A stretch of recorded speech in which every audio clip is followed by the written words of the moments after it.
the economy contracting as calls to hike the minimum wage keep raging. Now the list of companies planning to replace human jobs with machines is growing. So if we see wages maximizing, will it mean more human workers will be disappearing and cause the economy to shrink even more? Hi, everyone. I'm Brenda Butner. This is Bulls and Bears. Here they are, the Bulls and Bears this week. Gary B. Smith, Tracy Burns, Jonas Max Ferris, John Layfield, along with Sasha Burns. Welcome to everybody. Okay, Gary B., are we looking at more job losses here?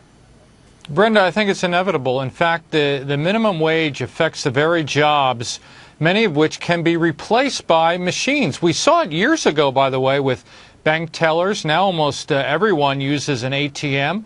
We've seen it with toll takers on the turnpikes, now with the Easy Pass. We've seen McDonald's experimenting in Europe with self-checkout. At my supermarket, I'm sure many of yours, you have the same kind of thing, self-checkout. So as minimum wages go up, it really almost forces the company's hand, and they say, well, wait a second, if I have to pay $10 or $15 or $20 an hour, maybe I can do that cheaper, simpler, faster with machines. And believe me, the robotics industry is happy to comply. Well, Jonas, new technology has been replacing humans for decades, centuries. I mean, go back to the cotton gin. Doesn't it mean the economy is evolving? Is it such a bad thing? No, every one of these technologies is an improvement, and that's why we lead in technology. You could almost make the case really low wages, like some countries have, would lead to no technology, but because you wouldn't need to replace the workers with high-tech things. You know, you can make the case that raising wages artificially through unions or minimum wage could push some workers, some jobs offshore or to states that have lower wages. But the technology is going to happen at any wage rate. When they invent a driverless car, Google, that's going to be a long time of a lot of unemployment for taxi drivers, regardless of what the wage rate is, because it's a better technology than having somebody not drive very well and play the wrong radio when he's in your car with you. Mm-hmm. Well, John, you know, Amazon and other companies say that this is not going to stop. This is not going to mean that they're going to fire workers, but will it stop them from hiring workers? And our job market is so tepid right now. Can we afford that? We're going to have to afford it. Amazon says they're not going to replace humans with robots. They've got about 1,000 robots right now. By the end of the year, they're going to have 10,000 robots in their warehouse. This is inevitable, but I do think it's going to be exacerbated and sped up by the minimum wage being raised. Where we're going to in this economy, the steam engine greatly helped our economy. This is a natural transition for the economy. But remember, if you add Twitter and WhatsApp together, you have a $37 billion valuation. ArcelorMittal has a $27 billion. They have 230,000 employees. The combined Twitter and WhatsApp have 3,000. We are creating wealth in this country, but we're not creating jobs. Tracy, okay, take a look at a small business owner, and the wages he pays have to go up. He has to look at a way to you know, deal with his margins. So replacing humans with machines makes sense to them. Right. It'll pay off. When you purchase something, eventually you'll get your money back on it. Look, I don't think we're losing jobs. We're creating different ones, and maybe we should look to our educational system to train kids for these jobs. It's all about IT, right? We need kids to make this equipment so that we can replace people. We need somebody out there to make the drone that's going to deliver wine to my house on a Friday night. We need the people out there doing this kind of stuff. So it's a replacement factor. The kid that created WhatsApp, well, we need the next kid to create the drone for me, because that's where we're going. Well, Sasha, what do you think? Is maximizing the minimum wage, is that going to lead to robotics replacing humans? Well, I think, first of all, I don't think raising the minimum wage from $7.25 would be maximizing. But I'm agreeing with kind of everybody here. It's going to happen anyway.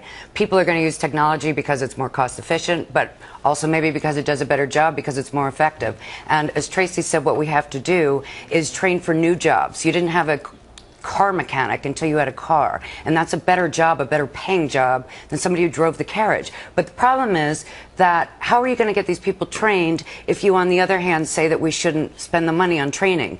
Because from what I'm hearing, the companies aren't going to do that either. And I know that I can't imagine that you guys support that the government would pay for that kind of job training. Well, Gary B., the problem here is that robots don't spend money. I mean, if you hire a worker, they're going to go out and buy things.